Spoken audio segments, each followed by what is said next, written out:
আমি আগেই বলেছিলাম যে চন্দননগরের দর্শনীয় স্থান সম্পর্কে কিছু লং ভিডিও আসবে এবং সেই ভিডিওগুলোর একটা সিরিজ বানানোর চেষ্টা আমি করছি। তো এই সিরিজের ১ম ভিডিও এটাই। এই ভিডিওতে ১ম এ আমি বলব যে চন্দননগর কলেজ মিউজিয়াম সম্পর্কে। আর চন্দননগর এই কলেজ মিউজিয়ামটি নবনির্মিত। কিন্তু কলেজটার একটা বড় ইতিহাস রয়েছে। কারণ এই কলেজটা বেশ পুরনো।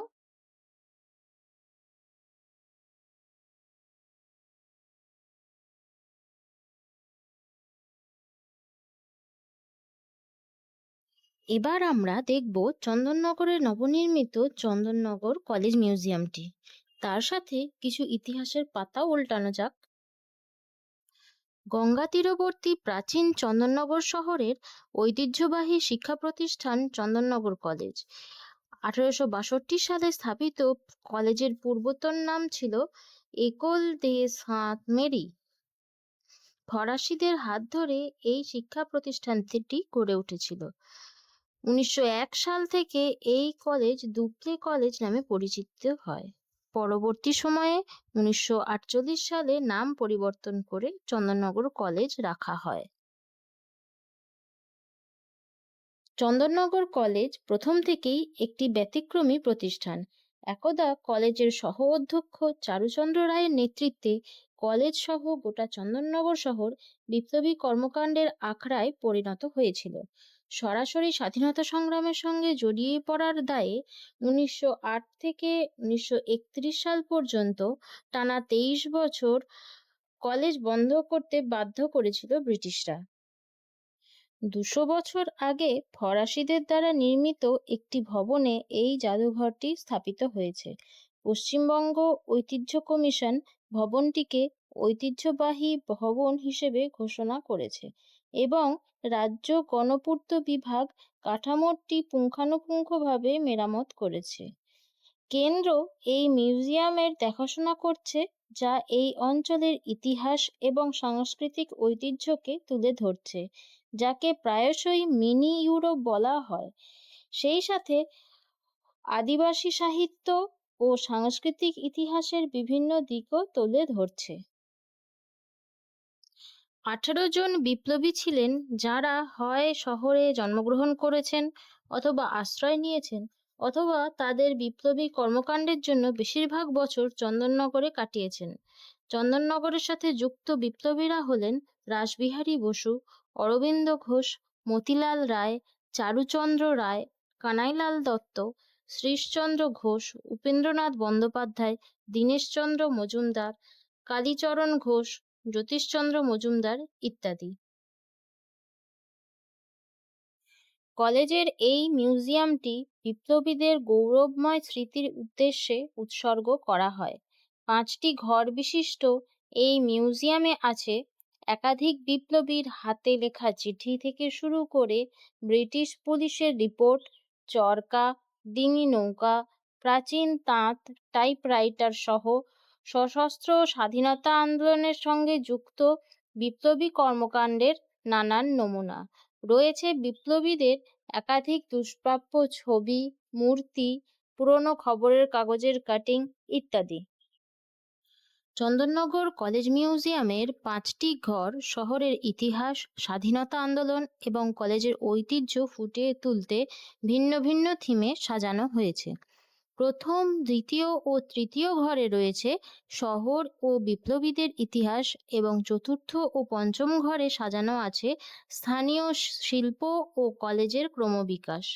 চলো একটু বিস্তারিতভাবেই এগুলো বলি।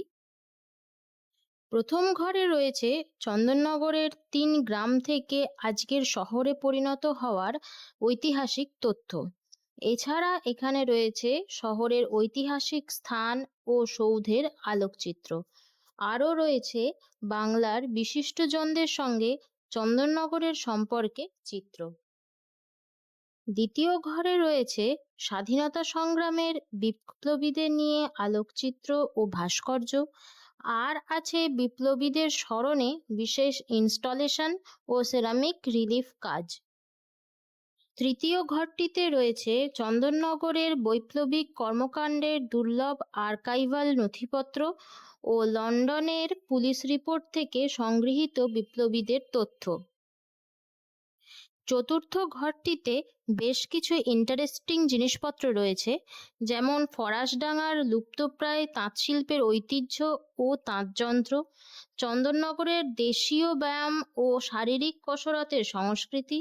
এছাড়াও আছে অস্ত্র ও গোলাবারুদ পরিবহনের জন্য ব্যবহৃত স্থানীয় কাঠের নৌকা।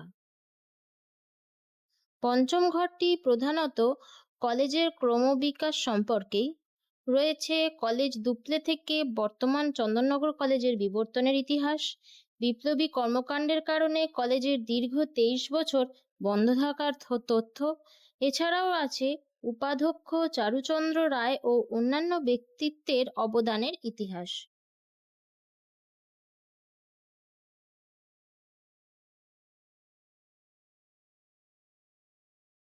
সময়ের স্রোতে হারিয়ে যাওয়া অসংখ্য গল্প, স্মৃতি এবং ঐতিহ্যের নীরব সাক্ষী হয়ে আজও দাঁড়িয়ে আছে চন্দননগর কলেজ মিউজিয়াম। এখানে সংরক্ষিত প্রতিটি নিদর্শন আমাদের অতীতের সঙ্গে এক অমূল্য সংযোগ তৈরি করে, যা ইতিহাসকে শুধু পড়ার নয়, অনুভব করার সুযোগও দেয়।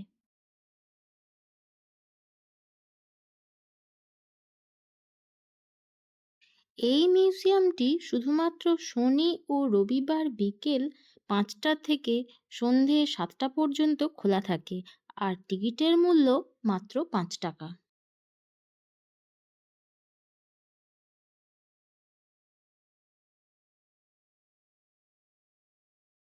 চন্দননগরের সমৃদ্ধ ঐতিহ্য, সংস্কৃতি এবং ইতিহাসের আরও অজানা অধ্যায় নিয়ে আমাদের এই যাত্রা চলতে থাকবে। ভিডিওটি ভালো লাগলে লাইক করো, বন্ধুদের সাথে শেয়ার করো এবং চ্যানেলটি সাবস্ক্রাইব করে আমার সাথে থাকো।